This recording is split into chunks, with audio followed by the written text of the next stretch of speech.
Hey, welcome to Code Freedom. This is episode 245. I'm really excited. We have a special guest on today. This is Christal Allen-Harrahill. She is doing some incredible things. She's a life and a marriage coach. And I love the fact that she gives a lot of advice and coaching as it relates to marriage, in relation to communication. And I think that's so important because oftentimes as a couple, we often don't always know how to communicate with each other. When Mhm. conflict comes up, we often don't know how to manage that conflict. And it's inevitable that conflict is going to come up. So we have to Yes. have the tools to know how to navigate that. So welcome to the show, Christal. Hey, Christal, how are you? I'm really well, Eddie. Thank you so much for having me. Awesome, awesome. So thank you for being here. And first off, tell us how you even got into this, this space of being a coach in terms of course, life coaching, but also marriage coaching as well. Yeah, I appreciate that question. Marriage coaching in particular really came from me needing this work myself. So, you know how the saying goes, sometimes you're your first client.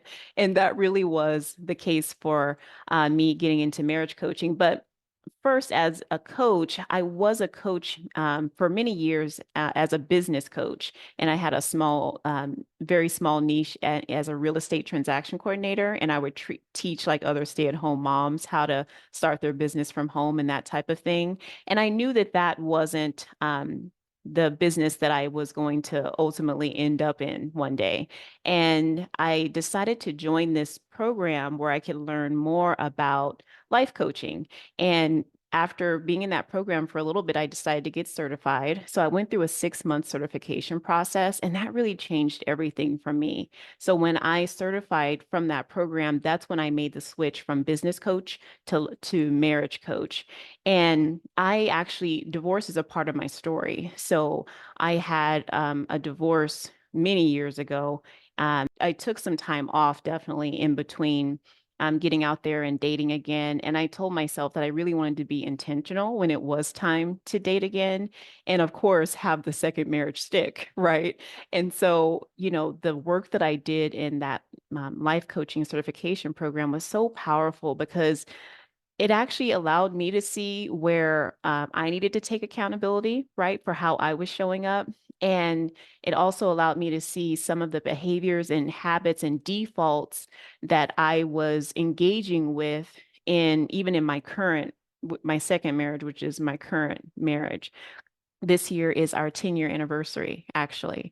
And so, yeah, communication in particular is so important because no matter what the topic is, kids, in-laws, finances, intimacy, making dental appointments, like all of that stuff takes communication between a couple. And so I knew that this was like a foundational topic that we all needed help with. And so many of us are not taught this. We're either not taught it or we don't have an example of it growing up of what like healthy communication can look like between a married couple. And so once I really felt like I had done the work on myself, I continued to learn a little bit more. And then I put myself out there so that way I could help others. Wow, good stuff. I mean, the first person we must always coach is ourselves, right? And Yes. it's so powerful that you got it for yourself, and now you can turn around and go help other people with it as well. Yeah. Yeah. Why do you think it's so hard for couples to communicate in today's time? What I see typically is because we don't know why we're showing up the way that we are. And that's why I was really intentional in getting trained the way that I did, because the way that I was trained, it was in something called causal coaching. So that way we look for the root cause. Because if you don't know why, you just keep riding that same loop over and over again. And one of my signature programs in my business is say goodbye to those Groundhog Day fights. And if you think about the movie Groundhog Day, how many of us in relationships, marriages, we end up having those same kind of arguments or disagreements over and over again? It's just the same topic, different day, maybe different year. And so I think many times we don't know why. And so we keep doing it, which makes sense, right? We keep repeating it. And then also it's, we haven't been healed from maybe situations in the past that we are sometimes actually even unknowingly and very much even unintentionally bringing into our current relationship. So you can only move so far into the future holding on to emotional states from the past. Wow, it's interesting that you say that because we talk about that on the podcast a lot. How we're brought up a certain way, and we have these Yeah. emotional needs that we need to have, and Yeah. when we don't get them, we start looking for it in our partner, and Yes. and then we have these triggers. So we have Yes. these triggers, and sometimes we're triggered by certain things, and we don't express why we're triggered. So it's like both parties are fighting against each other and don't even know why they're fighting, but these So triggers true. that are not even spoken. And this is one reason why I wanted to have you on the show, because I think it's Yeah. such an important topic to talk about. Anything you want to say around that in terms of the triggers and the emotional needs of being of as a child and having those Yeah. things missed? Yeah, no, I appreciate you bringing that up because it actually speaks to the collaboration that I truly believe in between therapists and life coaches. So for those in your audience who may not be as familiar maybe with life coaching, that really is taking you from where you are right now to where you want to go. And sometimes that healing that many of us may need, and I'm specifically kind of speaking towards trauma, um, that I always refer clients to a licensed therapist who can help them unearth and really heal through that trauma, because sometimes that is what we need before we can just kind of move forward. And I think that that's the beautiful collaboration between the two industries. And so I don't see them competing at all. And yeah, many times, like you said, in our childhood, if we have some unresolved situations or, like you said, needs that weren't being met, that's so true that we end up looking, attracting actually. Sometimes we'll say we want something, but then we'll actually be attracting exactly what you said, which is what we don't want, but we don't know any better. And sometimes when we are triggered, it goes back to how I answered the earlier question. We don't even know why we're triggered. We just know that we just feel an influx of, resentment or anger or whatever that negative emotion is. And we typically, haven't learned how to tap into what that is and then also diffuse the conversation. So that way you can actually sit down with your partner and both of you be heard. And when I work with couples, because sometimes I work with just the woman and sometimes I also work with the couples. My goal, it really is that at the end, on the other side of that conflict or that conversation, that you actually end up becoming closer instead of further apart, which is, I know I've experienced, not having that result after an argument in my relationships. And so that's available to people. And I think if we don't know how, then, sometimes we end up doing the same thing. I remember being a broke college student and wanting to be financially free, wanting to really have a life of freedom, but I just didn't know how. I didn't have any mentorship, any coaching, any guidance, didn't even know what kind of business to start. But I found something, a vehicle that had a proven system, had mentors and coaches, had all the resources and everything that I needed to really build a successful business with little overhead, that I could work from home, I could do part-time, and really do it in my own time. And so if you're looking for a vehicle like that and you'd like to give it a shot, hey, reach out to me. Let's connect. Go to eddiebales.com, or you can go down in the description below and you can click on that link. I look forward to connecting with you. And hey, we've already helped tons of other people, and we look forward to helping you on your journey to freedom as well. Yeah, definitely. Is there maybe one or two tools that you can give us today that we could use in Yeah. terms of having better communication? Yeah, no, I really love this question. So one thing that I really teach my clients to do is to get curious. So, and this is what I mean by this, get curious with yourself as well as with your partner. So when your partner says something to you, many times, like here, let me give you an example. And this is a true example that I use sometimes. Um, my my husband, and this is something we've talked about, he used to interrupt a lot, right? And it's so funny because I would get so frustrated and I would just be like, you're not even letting me finish. Like you're already jumping in. And I remember telling myself, he always interrupts me. And that statement sounds not too bad. And it even kind of sounds true with how I just set the situation up for you. But if you really pick it apart, it's not true. And it's actually because it wasn't true that he interrupts all the time, right? It was some of the time. And because of my history with that theme in our relationship, that topic was very charged for me. So it can be sometimes a very innocent thought that you think you're having about a situation. But if you look at the trajectory that that thought will take you, like if I'm telling myself that he always interrupts, right, I may feel unheard. Then I may stop sharing. Then I may remind myself of all the other times that he interrupted me or, didn't listen according to my experience, that type of thing. And what's important to understand is that it's not to invalidate that experience, but it's also a place for you to check in and ask, do I want to lead with that? If I want this situation to turn around in our relationship, is that the thought that I want to lead with? And so I think just being really curious with yourself about how you think, right, about your partner and what they're doing and what they're not doing can be a really, really simple first step. And the other thing that I suggest is journaling. And you don't have to become like this master journaler. You don't have to have a 5 a.m. morning where you sit and do 5 pages. I want you to make it easy for your life. And maybe it is, 5 or 10 minutes in the morning, or maybe you want to do it to wrap up your day, but get in the habit of just like having a daily hygiene of your thoughts. And what I mean by that is getting them out of your head. Our brains are not storage facilities, right? They're not meant to be. So it's almost like allow those thoughts to kind of get out on paper.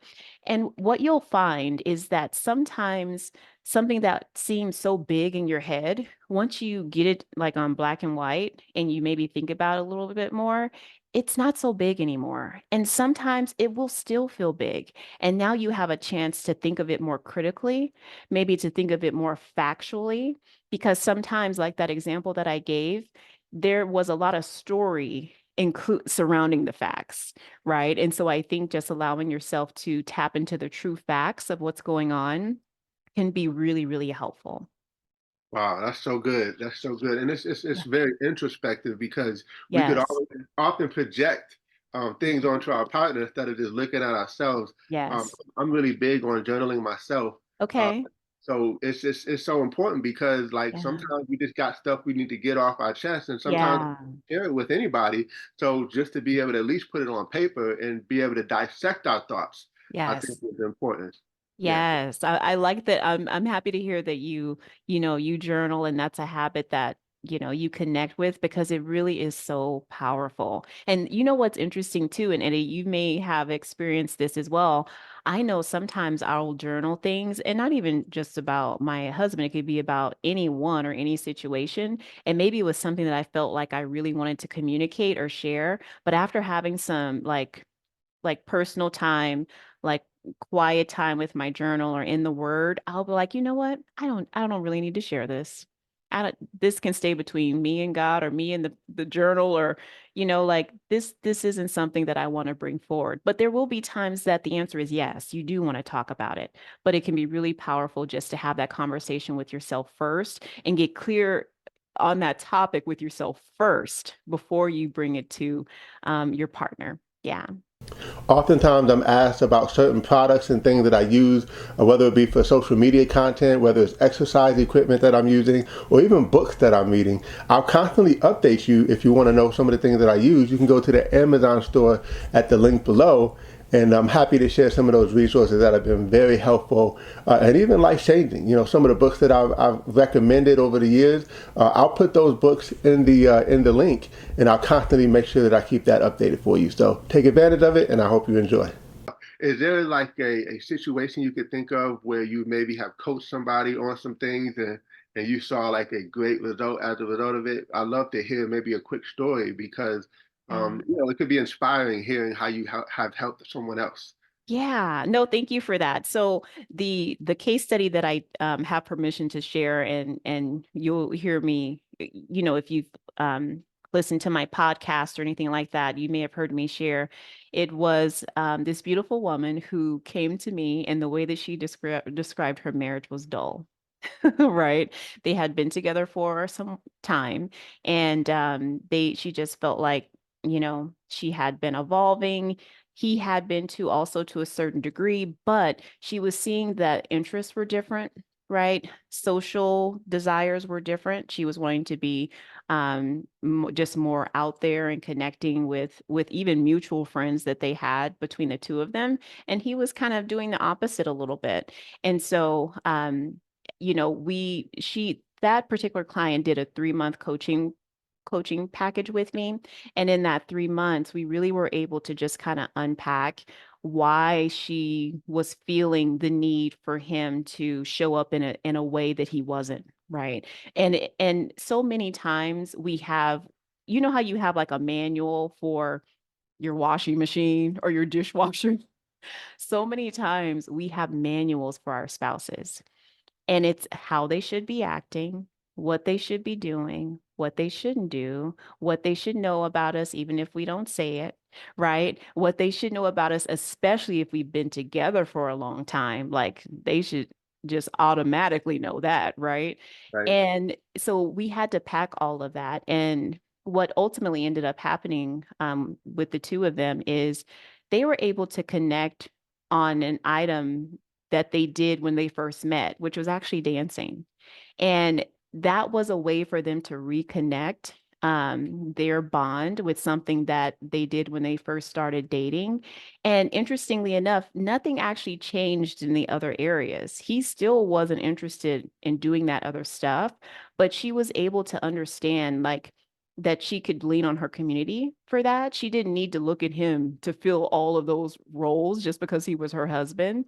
And it really was a beautiful connection that they ended up just kind of recommitting to through like an old interest that they renewed. And then she was still able to get her social needs met by her other friends and family. And so that was a really cool study. Yeah, I love that. And it's interesting that you said that because I find that in a lot of couples and a lot of marriages, I don't want to say a lot, but I have noticed a few Yeah. where there are expectations or there Yes. are there are these expectations that are not communicated. Yes. And since we're talking about communication, how do you feel it's important to communicate expectations? Do you think we should Yeah. just kind of like expect them to do it, or should we actually say exactly what we feel that we need?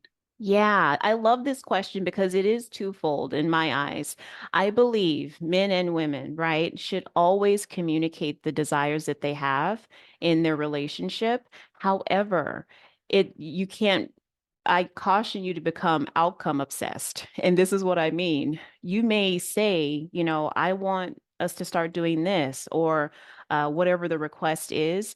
And when we're in relationship with other adults, they may or may not do it, right? And so that is the critical point of what are we making that mean about ourselves, about them, about our relationship, when the answer is no, or they maybe say yes, but then their action doesn't follow through with what they said. Those are the critical moments. But I always advocate for the person in the relationship. You have to communicate your needs. There's nothing wrong with that, but you just have to be prepared to kind of think critically and maybe be prepared to have another conversation, or even just decide within your inner being what you want, where you want to take that, right? Where, because it's easy when they say yes and do it, right? The problem, quote unquote, comes when they don't. So yeah, absolutely. Right, right. Wow, this is so good. And there's so many things that you kind of unpacked for us today. Yeah. Is there anything that you just want to share yourself that you find that just from your experience in coaching that you may want to share with the audience? Yeah, I think that getting support in your relationship is one of the most healthiest, attractive things that anyone can do. And I think sometimes people will think their relationship has to be on the court step, like the steps of the courthouse, right? About to file for divorce to get help. And I want to argue that you can have a pretty good marriage and still benefit so much from getting support.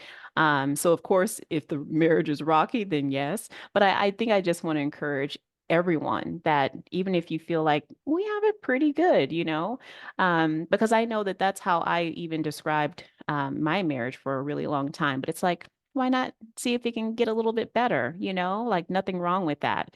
And so I just want to encourage you, especially in 2024, take no shame in getting support, and also think of the individual benefit that you're going to get. Because yes, you're working on your relationship, but the byproduct is the individual growth that you'll receive, and you will never regret that. Yeah, that's so awesome. I always tell people go before you need to go. Yes, I Yeah. love that. That's Yep. good. And even as a relationship therapist, I love how you brought that up because in our community, it's a stigma around it that we're crazy or we shouldn't go get therapists. But I just think, all of us have some level of, challenge in life that we need Yeah. to uncover and get some guidance on it and get some new tools to help us. And otherwise, we stay in this cycle, right? Amen. So I really appreciate this. How can our audience connect with you so that in case they want to get some coaching from you or buy any of your products? Yeah, thank you for that offer. So if you spend time on Instagram, I'm there at Marriage Coach Christal, and my name is spelled Christal, but I know Eddie will have that info in the show notes. And then if you are interested in maybe attending one of my live workshops, you can go to christalallen.com/workshop, and then I'll see you there. All right, awesome. Thank you for being on the show. Thanks, Eddie.